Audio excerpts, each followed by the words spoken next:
For over 7 years, I've hired software engineers for development teams and reviewed thousands of resumes. I found one mistake that almost always leads to instant rejection, especially for the highest paying roles.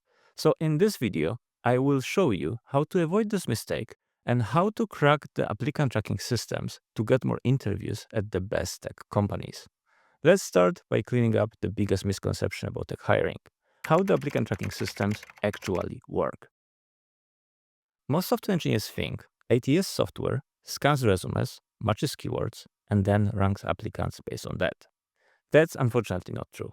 As a hiring manager, I've personally used two major applicant tracking platforms. The first one was Workable, which is a popular system used by many tech companies, and the second one was LinkedIn Talent Hub, which powers the Easy Apply button on LinkedIn. So let me show you what really happens to your resume behind the scenes. The single biggest factor determining whenever your resume gets reviewed by a human recruiter isn't keywords. It's how your resume enters the company's hiring system. Let me break it down for you. The first way is standard application. If you apply through the company's website or via platforms like LinkedIn, your resume goes through a standard filtering process. Your profile gets scored based on your history with that company, not your past work experience, the history with the company you are applying to. That's super important. The highest score goes to applicants who have never applied to the company before. Why? Because if you previously applied and have been disqualified, ATS flags your profile as low priority, assuming you are not a suitable candidate. So your resume might not even reach a human recruiter. That's why you should never randomly apply for jobs you are not qualified for. The recruiter might disqualify you, and your future applications will never be considered again. And this is a common practice. Recruiters at top-paying companies disqualify candidates who don't meet minimum job criteria because they get thousands of applicants every single day. For example, my current employer received 30,000 resumes for the two remote software engineering roles within 30 days.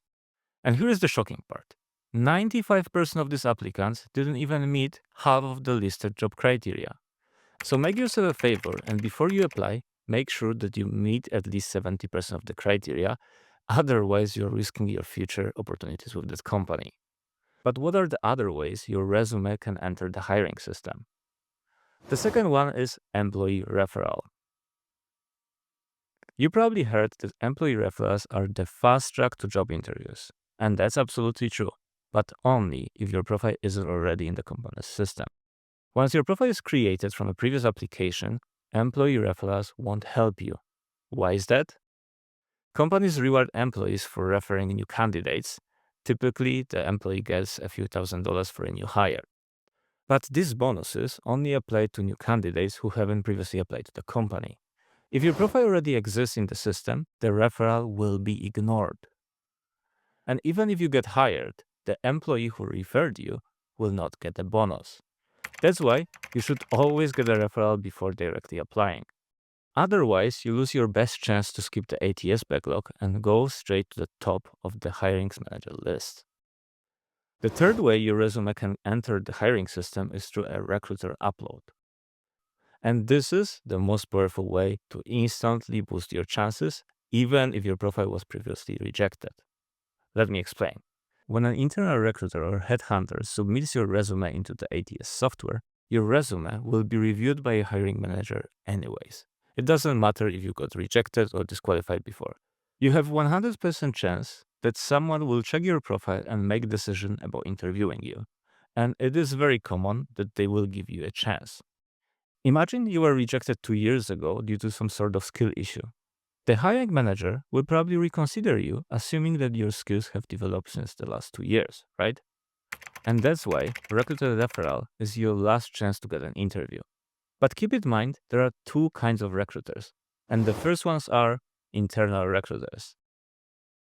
Internal recruiters have the strongest influence on your profile. If you can convince them to upload your resume, your profile is guaranteed to reach the hiring manager. But there is also another kind of recruiters who has a bit less power. These are external headhunters. They have less influence than internal recruiters because the referrals only help you if your profile is new or hasn't been updated in 8 years for 1 or 2 years. That's why it's smart to find recruiters responsible for roles you're interested in and DM them on LinkedIn. Briefly introduce yourself and ask if your profile matches what they are looking for. If they tell you you are not a good fit, do not apply because you might hurt your future opportunities at that company. So now you know exactly how applicant tracking system prioritize or ignore your resume. But don't forget to bookmark this video for later because you will definitely need it. And it would mean the world to me if you shared it on your social media or with friends who feel stuck applying for jobs without hearing back. Many software engineers sabotage their interview chances by randomly applying or letting AI bots to submit their applications. And that's why they never land six-figure coding jobs. But the hiring system isn't the only obstacle that is between you and a high-paying coding jobs. You should watch this video next, and I will show you 7 lies that keep software engineers broke. So click on the video now, and I will see you there.